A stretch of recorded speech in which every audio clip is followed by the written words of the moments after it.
Hi everyone, let's say we had to evaluate log base 7 of 58, but our calculator doesn't let us change the base on a logarithm. In other words, our calculator has log base 10 and ln, that is log base e. Well, the way to do that is to use the change of base formula for logarithms. And for this first example, it would look something like this. I'm going to go ahead and calculate log base 7 of 58 using log base 10.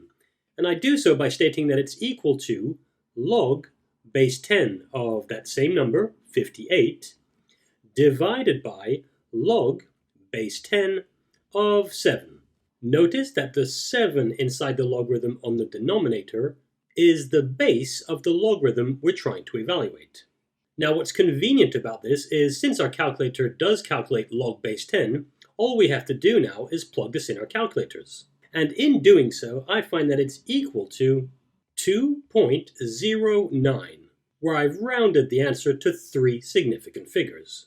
All I did here is use the change of base formula, which lets us rewrite any logarithm in a different base. And it states that log base b of a number a is equal to log base c of that same number a divided by log base c of b, where, like I said before, the number inside the logarithm on the denominator is the base of the logarithm we're trying to evaluate.